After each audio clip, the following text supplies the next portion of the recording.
Muy buenas noches. Bienvenidos nuevamente a este taller de hombres de la Biblia. Hoy vamos a comenzar, vamos a continuar con otro hombre de la Biblia, ahora del Nuevo Testamento. En esta ocasión vamos a hablar de Juan el Bautista, el hombre que preparó el camino para la llegada de Jesús. Y para iniciar, pues voy a comenzar poniendo el tiempo delante de Dios. Querido Padre Celestial, en tus manos dejo ese tiempo. Señor Jesucristo, tómalo y permite que pueda impartir esta enseñanza, Señor, de acuerdo a tu voluntad y para tu gloria. Te lo ruego en nombre de mi Señor Jesucristo. Amén. Muy bien. Juan el Bautista es uno de los hombres más interesantes de la Biblia. La Escritura registra la historia de Juan el Bautista ampliamente. Los 4 evangelios lo mencionan. San Mateo, en el capítulo 3, versículos del 1 al 17. Capítulo 11, versículos del 2 al 19. Capítulo 14, versos del 1 al 12. El Evangelio de Marcos, desde el capítulo 1, versículos del 1 al 11. Capítulo 6, versículos del 14 al 29. Lucas lo menciona desde el capítulo 1, versículos 5 al 25. Continúa en los versículos 39 al 45, después del 57 al 80. También en el capítulo 3, versículos del 1 al 22, capítulo 7, versículos del 18 al 35 y capítulo 9, versículos del 7 al 9. Y finalmente el Evangelio de Juan, capítulo 1, versículos 19 al 28. El libro de Hechos también menciona a Juan el Bautista en el capítulo 19, versículos del 3 al 4. El Evangelio de Lucas es el que más lo menciona. Sin embargo, muchos versículos de los otros evangelios son paralelos. Cuentan la misma historia. Algunos añaden detalles que otros no contemplan.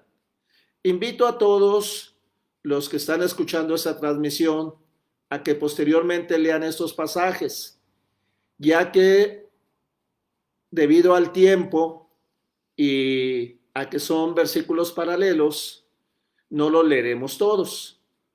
Marcos inicia su evangelio con la historia de Juan el Bautista y prácticamente Lucas también. Este último es el único que relata la historia desde su nacimiento, por lo que iniciaremos con él. Vamos a leer Lucas de capítulo 1 del versículo 5 al 20 y del 24 al 25. Los voy a invitar a todos a que abran su Biblia allí en el Evangelio de San Lucas, capítulo 1, a partir del versículo 5 hasta el 20 y 24 y 25. Y dice así: Hubo unos días de Herodes, rey de Judea, un sacerdote llamado Zacarías, de la clase de Abías. Su mujer era de las hijas de Aarón y se llamaba Elisabet. Ambos eran justos delante de Dios y andaban irreprensibles en todos los mandamientos y ordenanzas del Señor. Pero no tenían hijo, porque Elisabet era estéril, y ambos eran ya de edad avanzada. Aconteció que ejerciendo Zacarías el sacerdocio delante de Dios, según el orden de su clase, conforme a la costumbre del sacerdocio, le tocó en suerte ejercer el incienso, entrando en el santuario del Señor. Y toda la multitud del pueblo estaba afuera orando a la hora del incienso. Y se le apareció un ángel del Señor, puesto en pie a la derecha del altar del incienso.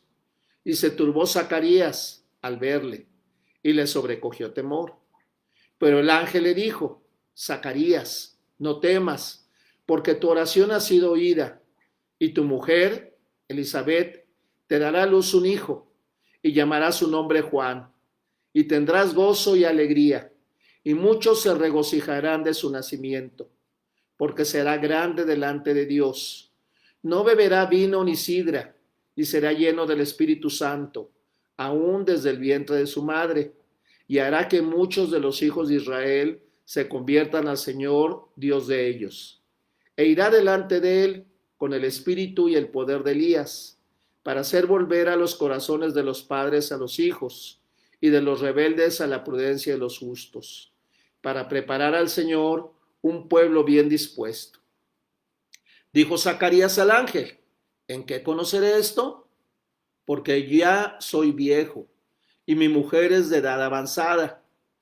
Respondiendo el ángel le dijo: yo soy Gabriel, que estoy delante de Dios, y he sido enviado a hablarte y darte estas buenas nuevas. Y ahora quedarás mudo y no podrás hablar, hasta el día en que esto se haga, por cuanto no creíste mis palabras, las cuales se cumplirán a su tiempo. Versículo 24. Después de aquellos días concibió su mujer Elizabeth, y se recluyó en su casa por 5 meses, diciendo: así ha hecho conmigo el Señor en los días en que se dignó quitar mi afrenta entre los hombres.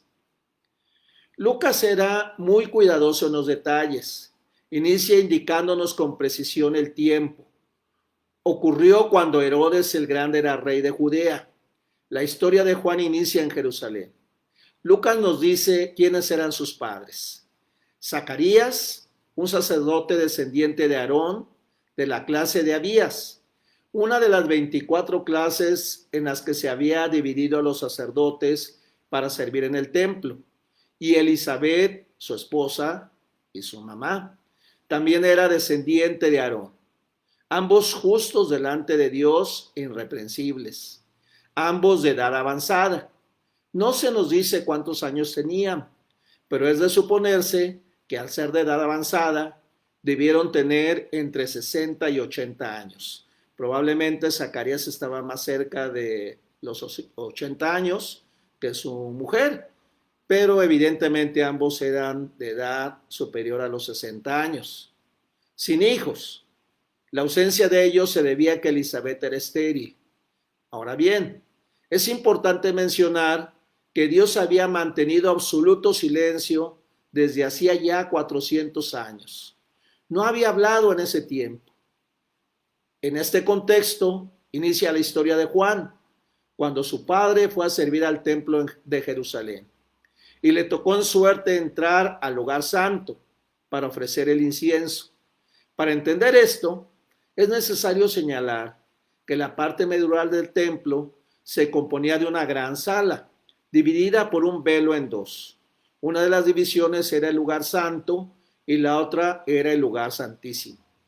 En el lugar santo estaba el candelabro de oro, la mesa de los panes de la proposición y el altar del incienso. El lugar santísimo antiguamente contenía el arca de la alianza, pero en ese momento no había nada. Entonces Zacarías entró a ofrecer el incienso.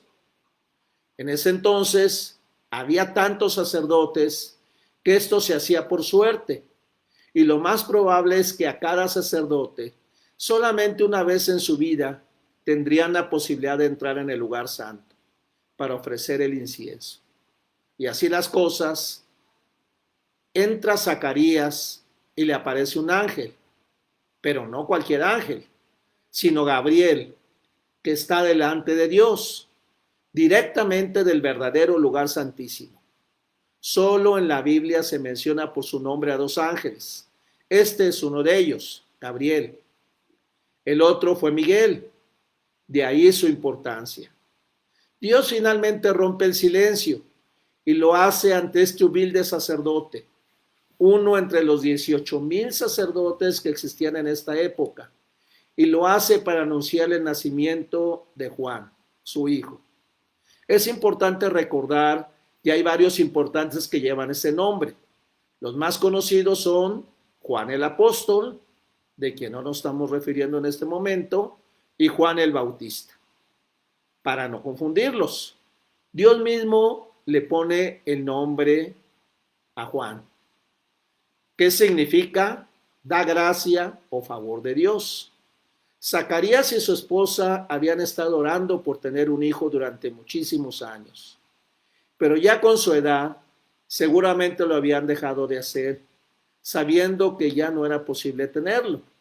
Y entonces el ángel les da la noticia: tu oración ha sido escuchada y tendrás un hijo. Esto, por supuesto, implicaba un milagro tan grande que Zacarías no le creyó. Ya eran viejos, pero ¿no había hecho Dios anteriormente milagros como este? ¿No nació Isaac cuando Abraham tenía 100 años y su esposa 90, según nos lo dice Génesis 21:5? Continúa diciéndole el ángel que tendrá gozo y alegría y muchos se regocijarán de su nacimiento. Los judíos creían que el no tener hijos era una maldición de parte de Dios, por lo que su estigma desaparecería. Obviamente esto les traería alegría y gozo, no solo a ellos, sino también a sus vecinos y familia. Así nos lo dice el versículo 58 de este mismo capítulo. Y cuando oyeron los vecinos y los parientes que Dios había engrandecido para con ella su misericordia, se regocijaron con ella. El ángel, en el versículo 15, señala cuál sería el ministerio de Juan. Comienza diciendo que sería grande delante de Dios. Tenemos que decir que Juan fue un profeta, el último de los profetas enviados a Israel. No solo fue un profeta, sino el más grande de los profetas. Él literalmente fue grande delante de Dios. Sin embargo, nada en su vida reflejaba su grandeza. Nació en una familia pobre. No tuvo una educación formal. El versículo 80 nos dice que vivió en el desierto. Vistió pobremente. Su ministerio fue corto, apenas de 1 año aproximadamente, antes de ser muerto, pero fue el más grande de los profetas, porque fue grande delante de Dios. Y así lo dijo nuestro Señor Jesucristo en Lucas capítulo 7, versículo 28. Sin embargo, Jesús termina este versículo en una forma paradójica, al decir: pero el más pequeño en el reino de Dios es mayor que él. Juan fue grande por la tarea que realizó. Tuvo el privilegio de anunciar el ministerio del Mesías, pero aunque fue grande por este privilegio, desde el punto de vista espiritual, en el reino de Dios, Juan será simplemente como cualquiera de nosotros, porque no existirán en el reino de Dios los niveles. Aún el último disfrutará de la misma vida espiritual. Continúa diciendo la profecía del ángel: no beberá vino ni sidra, es decir, no beberá alcohol de por vida. Muchos han dicho que esto fue porque Dios llamó a Juan a ser apartado o separado para él, de por vida, para dedicarse a Dios. Esto era lo que en Números 6:21, 6 del versículo 2 al 21, se le llama el voto nazareo, que nada tiene que ver con Nazaret. Este voto generalmente era temporal, por un periodo de tiempo. Incluía no beber vino, ni sidra, ni nada derivado del producto de la vid. No pasará navaja sobre su cabeza. Dejará crecer el pelo durante todo el periodo de su voto y no se contamina por muerto, ni siquiera por su padre o madre, hermano o hermana. La mayoría de los que tomaban este voto era solo por unos días, pero la Biblia registra, antes de Juan, 2 casos en los que 2 hombres tuvieron ese voto de por vida. El primero de ellos fue Sansón, en Jueces 13:5 y 16:17. Y el otro fue Samuel, en 1 Samuel 1:11. Aunque no se menciona en la escritura que Juan nunca pasó navaja sobre su cabeza y que se abstuvo de contaminarse por muerto, o que tuvo el voto del nazareato, por otro lado, tampoco dice lo contrario, por lo que sí pudo tener también este voto de por vida, ya que es probable que nunca se cortara el pelo. Lo que sí es evidente es que fue separado por Dios desde el vientre de su madre y que fue lleno del Espíritu Santo, al igual que Sansón, según se lee en Jueces 16:17. Y en el versículo 15, Y esto mismo significa que su vida estuvo siempre bajo la influencia, control y poder del Espíritu Santo. Que es importante decirlo, es la tercera persona de la Trinidad. Y también por la obra de nuestro Señor Jesucristo, nosotros tenemos y somos llenos del Espíritu Santo a partir de nuestra conversión. Pero Juan lo fue desde el vientre de su madre. El versículo 16 nos señala una de sus contribuciones: y hará que muchos de los hijos de Israel se conviertan al Señor, Dios de ellos. Este es el trabajo principal de todos los profetas, quien en todo el Antiguo Testamento llamaron a los israelitas diciendo: conviértase al Señor su Dios. Juan fue el instrumento de Dios para la conversión de su pueblo, previo a la venida del Mesías. En el versículo 76, Zacarías su padre profetizó acerca de Juan: y tú, niño, profeta del Altísimo serás llamado, porque irás delante de la presencia del Señor para preparar sus caminos, para dar conocimiento de salvación a su pueblo, para perdón de sus pecados. Juan vino a preparar el camino del Mesías, preparando corazones a Dios antes de su venida. Esto es la confirmación de la profecía contenida en Isaías, capítulo 40, versículo 3. El propósito de Juan sería preparar corazones para la llegada del Mesías y traer conciencia acerca del pecado sobre Israel, para que pudieran recibir la salvación del pecado por medio del Mesías. En la antigüedad, los monarcas orientales tenían la práctica, cuando tomaban un viaje o hacían una expedición por un país desértico, de enviar heraldos delante de ellos para preparar todo y pioneros para abrir los pasos, para nivelar los caminos y para remover todo impedimento. Esta preparación para la llegada del Mesías era la misión de Juan el Bautista y tenía que ser en nuestros corazones. El versículo 17 de Lucas 1 nos confirma su llamado privilegiado, ya que irá delante de él, es decir, del Mesías, de nuestro Señor Jesucristo, Dios en cuerpo humano. En el Evangelio de Juan, capítulo 1, verso 7, leemos: este vino por testimonio, para que diese testimonio de la luz, a fin de que todos creyesen por él. Juan vino para dar testimonio de la luz, para que todos creyesen por el testimonio de él. En el versículo 15 del mismo capítulo 1 de Juan, en cita, nos dice: este es de quien yo decía, el que viene después de mí es antes de mí, porque era primero que yo. Esto dijo hablando de la existencia eterna de Jesucristo. Él era el que en Juan 1:29 señaló a Jesús y dijo: he aquí el Cordero de Dios que quita el pecado del mundo. Este fue su llamado privilegiado, señalando la llegada de Dios a la tierra. Continuando con el versículo 17 del capítulo 1 de Lucas, se nos dice que él vino para ir delante del Mesías en el espíritu y poder de Elías. Esto se refiere al cumplimiento de la profecía de Malaquías, capítulo 4, versículos 5 y 6, que son los dos últimos versículos del Antiguo Testamento, que dicen: he aquí, yo os envío al profeta Elías, antes que venga el día de Jehová, grande y temible.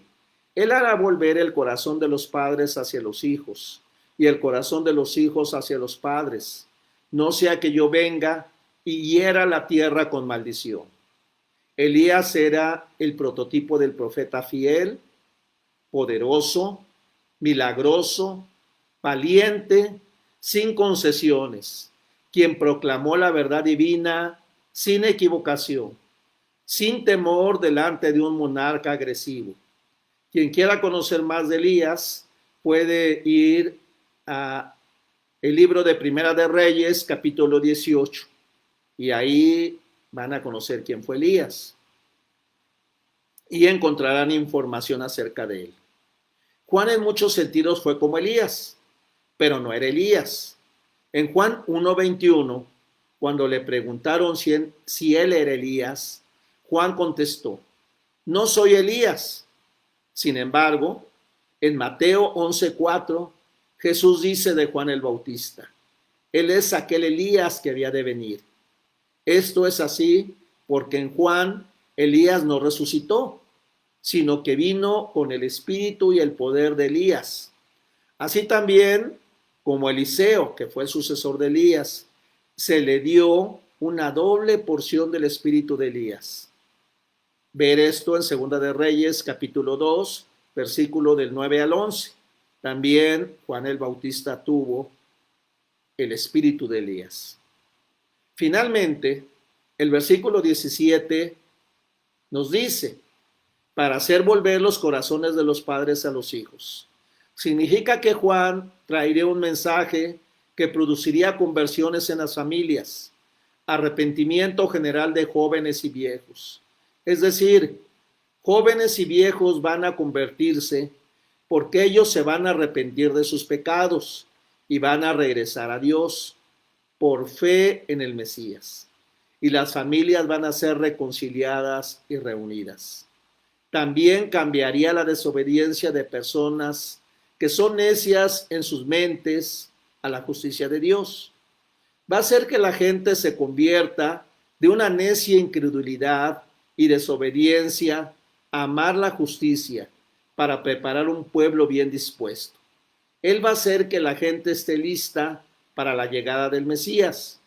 La gente se convirtió de su propia justicia y de sus pecados a Dios.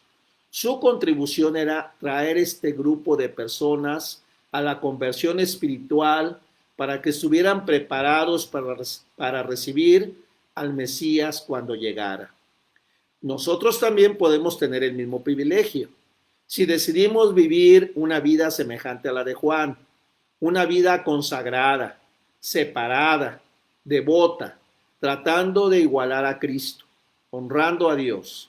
También compartimos su llamado privilegiado, porque tenemos el ministerio de la reconciliación por nuestro trabajo como embajadores de Dios, de ir al mundo y predicar a Cristo en todos los lugares que vayamos. Debemos de llamar a los hombres a que se reconcilien con Dios por medio de la muerte sustitutiva de Cristo, guiando las almas al Salvador que quita el pecado del mundo. Y Dios nos puede usar para conversión, para atraer a la gente al arrepentimiento, a llamar a la gente a que se convierta de un corazón obstinado, endurecido, de la desobediencia e incredulidad al amor de la justicia y de la obediencia a Dios, y para que la gente esté preparada cuando Jesús venga por segunda vez. Dios nos ha llamado a esta grandeza como lo hizo con Juan. Continuando con la vida de Juan, el verso 41 nos da el primer cumplimiento de la profecía del ángel. Cuando María visita a Elizabeth y la saluda, dice: y aconteció que cuando oyó Elizabeth la salutación de María, la criatura saltó en su vientre, y Elizabeth fue llena del Espíritu Santo. También la madre de Juan el Bautista fue llena del Espíritu Santo, al igual que Juan. El versículo 57 da cuenta del nacimiento de Juan, cuando dice: cuando Elizabeth se le cumplió el tiempo de su alumbramiento, dio a luz un hijo. El versículo 58 cumple la profecía del versículo 14, cuando señala que sus vecinos y parientes se regocijaron con ella. Los versículos 60 y 63 dan cuenta del nombre del hijo de esta pareja, en cumplimiento con lo dicho por el ángel. Le pusieron por nombre Juan, al igual que Elizabeth. Después del nacimiento de Juan, en el versículo 67, se nos dice que Zacarías, su padre, fue lleno del Espíritu Santo y profetizó. Esta fue una familia muy especial. Todos fueron llenos del Espíritu Santo, un gran privilegio que por la misericordia y gracia de Dios, hoy también nuestras familias podemos tener. Este privilegio en la actualidad, por la obra redentora de nuestro Señor Jesucristo. Este capítulo termina en el versículo 80 que dice: y el niño crecía y se fortalecía en su espíritu, y estuvo en lugares desiertos hasta el día de su manifestación en Israel. Juan aumentó de estatura, vitalidad y vigor corporal, fortalecido en espíritu. Implica que tuvo un entendimiento divinamente iluminado y confirmando las verdades de Dios. Estuvo en lugares desiertos. Dios lleva a los desiertos a sus profetas para capacitarlos hasta que cumplieron los 30 años, que al igual que Jesús, era la edad necesaria y requerida en la cultura judía de ese tiempo para iniciar un ministerio. Debemos decir que el ministerio de Juan el Bautista fue muy breve, como ya lo mencioné anteriormente. Cumplió una misión y una vez lograda, desaparece para dar lugar a la persona realmente importante, a Dios encarnado, nuestro Señor Jesucristo. Mateo y Lucas 3, Marcos 1 y Juan 1 hablan del inicio y desarrollo de ese ministerio hasta llegar a su punto culminante, que fue el bautismo de Jesús. Lucas sitúa específicamente en el tiempo del inicio de su ministerio. Fue en el año 15 de Tiberio César, el entonces emperador romano, siendo gobernador de Judea Poncio Pilatos y Herodes, hijo de Herodes el Grande, tetrarca de Galilea. Estos datos han permitido fijar el inicio del ministerio de Juan entre los años 27 y 28 de nuestra era. Nos dice Lucas en el verso 3 que fue por toda la región contigua al Jordán, predicando el bautismo de arrepentimiento para perdón de pecados. Mateo es más específico. Leemos en el capítulo 3, versículo 2. Y diciendo, arrepentíos, porque el reino de los cielos se ha acercado. Y aquí introduce el cumplimiento de la profecía de Isaías 43, ya mencionada anteriormente. Es importante resaltar cómo vestía y qué comía Juan. El verso 4 del capítulo 3 de Mateo nos dice, y Juan estaba vestido de pelo de camello, y tenía un cinto de cuero alrededor de sus lomos, y su comida era langosta y miel silvestre. ¿Podemos pensar en alguien más humilde? Vestido con pelo de camello y un cinto de cuero, sin casa donde vivir, y cuya comida era una especie de saltamontes y miel silvestre, es decir, lo que recolectaba de lo que se da naturalmente, sin la intervención del hombre. Seguramente nadie en la actualidad sería capaz de vivir de saltamontes, porque eso eran las langostas y miel silvestre. Y aquí los evangelistas relatan el ministerio de Juan, que había profetizado el ángel y que ya vimos con detalle en esa parte. La ceremonia del bautismo, inmersión ceremonial, era muy conocida y practicada en esa época, pero era para los gentiles que querían ser judíos, los que la practicaban, nunca para los judíos. Someterse un judío al bautismo significaba aceptar que era tan malo como un gentil pagano. Esta fue una verdadera señal de arrepentimiento humilde, una nueva dedicación radical al Señor, y simbolizaba la limpieza espiritual del pecado, el resultado del perdón. El verso 6 del mismo capítulo 3 de Mateo nos dice que eran bautizados por él en el Jordán, confesando sus pecados. A los fariseos y saduceos que venían a bautizarse les llamó generación de víboras. Esto implica un gran valor, puesto que ellos eran la clase dominante, y esta declaración por supuesto que acarrearía su odio, pero les da una salida: hacer frutos dignos de arrepentimiento. Tenían que saber que el solo hecho de ser descendientes de Abraham no les daría la salvación, y aquí señala hacia Dios hecho hombre, al declararse indigno de llevar su calzado y señalar que el que viene tras de sí los bautizaría del Espíritu Santo y fuego. Versículos del 7 al 18 del capítulo 3 del Evangelio de Lucas. La culminación del ministerio de Juan el Bautista llega cuando Jesús se presenta para ser bautizado por él. Versículo 21. Por supuesto, Jesús no recibió el bautismo porque era un pecador que necesitaba arrepentirse y ser limpiado de sus pecados. Lo hizo para identificarse completamente con el hombre pecador. Este fue el mismo corazón que lo llevaría a su identificación final con el hombre pecador en la cruz. Y dice el versículo 21 del capítulo 3 de Lucas: y orando, el cielo se abrió. Jesús oraba mientras era bautizado. Sigamos su divino ejemplo y oremos en todo momento. Entonces, el cielo se abrió y continuó al versículo 22. Y descendió el Espíritu Santo sobre él en forma corporal, como paloma. Y vino una voz en el cielo que decía: tú eres mi Hijo amado, en ti tengo complacencia. Las tres personas de la Trinidad se manifestaron todas a la vez en este momento. El Espíritu Santo descendió en forma corporal, como una paloma. La voz de Dios el Padre se escuchó y el amado Hijo fue bautizado. La voz del cielo no deja duda. Esto no era solo otro pecador siendo bautizado. Este fue el que no tenía pecado, el Hijo eterno de Dios, agradando al Padre por su identificación con el hombre pecador.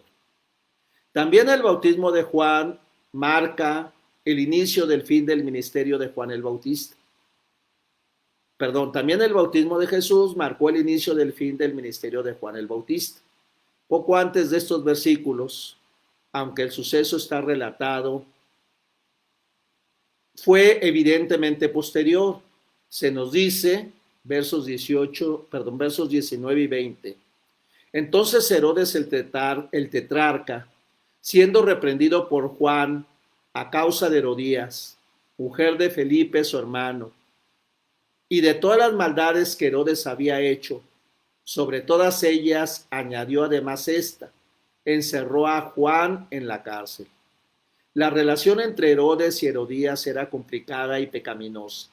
Él era su tío y él la sedujo de su medio hermano, quien era su primer y legítimo esposo.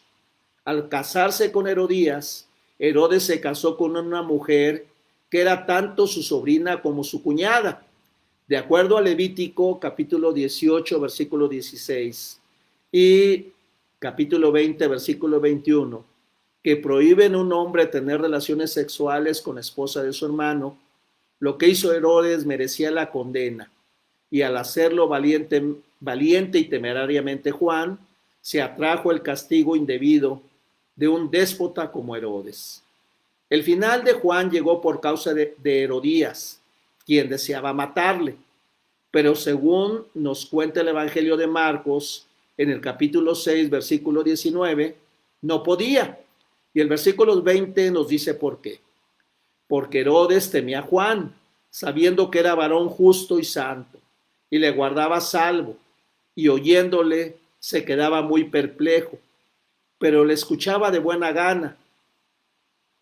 Sin embargo, en un día oportuno, Herodías pudo lograr su deseo, pues siendo el cumpleaños de Herodes, versos 21 al 23, la hija de Herodías danzó, seguramente en forma muy sensual y desvergonzada, aunque el Evangelio no nos lo señala textualmente, y agradó a Herodes y a los que estaban con él, tanto que le juró darle todo lo que le pidiera, hasta la mitad de su reino.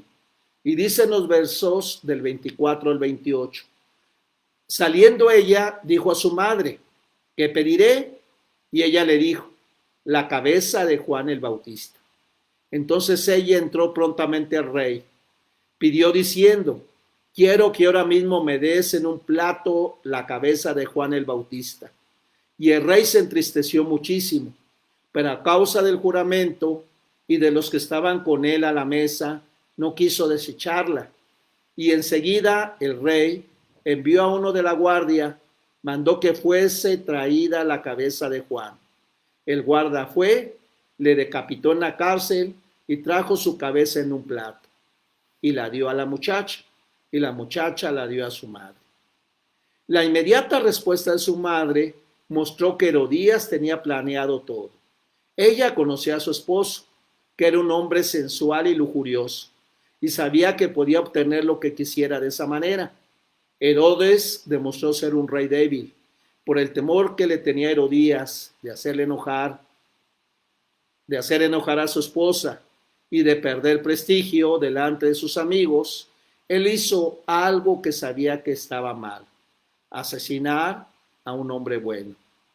Así terminó la vida de este gran hombre, el último de los profetas del Antiguo Testamento, el hombre que preparó el camino para la llegada de Jesucristo, quien fue Dios hecho hombre.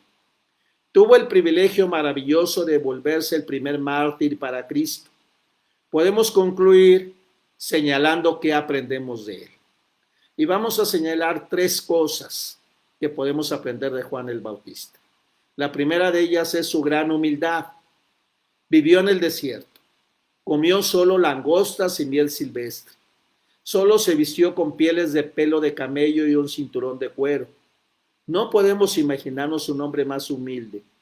Supo tener muy en clara su posición y subordinación hacia la figura del Mesías, de Jesucristo. En Juan 3, 28 y 30 nos dice: vosotros mismos me sois testigos que dije, yo no soy el Cristo, sino que soy enviado delante de él. Es necesario que él crezca, pero que yo mengüe. Número 2, su valentía. No titubeó para denunciar la corrupción política y religiosa de su época. Llamó a la clase dirigente de los fariseos y saduceos generación de víboras, y denunció el pecado del rey Herodes, que finalmente lo condujo a la muerte. Son solamente dos ejemplos de su valentía. Y número 3, su obediencia. Toda la vida de Juan el Bautista trasluce una obediencia absoluta a Dios, a sus planes divinos y a sus mandamientos. Hizo exactamente lo que Dios quería que hiciera, y lo hizo de manera completa. Seamos nosotros imitadores de Juan el Bautista, en su humildad, en su valentía y en su obediencia. Voy a orar. Querido Padre Celestial, alabo tu santo y bendito nombre por traernos con este personaje de tu escritura, Juan el Bautista, tan importante enseñanza. Sabemos que podemos tener el mismo privilegio que él tuvo. Podemos ser humildes, podemos ser valientes, podemos ser obedientes, podemos cumplir su llamamiento privilegiado al ir y predicar el evangelio a todas las naciones. Cumpliremos también con el arrepentimiento y la conversión de las almas que no te conocen, siendo usados como instrumentos tuyos. Padre, queremos hacerlo así. Ayúdanos, Señor, a aprender de Juan el Bautista y aprender de nuestro ejemplo principal, Jesucristo, que eres tú hecho hombre, mi Señor y mi Dios. Gracias por la enseñanza del día de hoy. Te pido todo esto en nombre de mi Señor Jesucristo. Amén. Pues muchas gracias por haberme acompañado en este taller. Espero que haya sido de bendición para ustedes y continuaremos con el siguiente hombre de la Biblia, que va a ser, en este caso, Marcos. Gracias y buenas noches.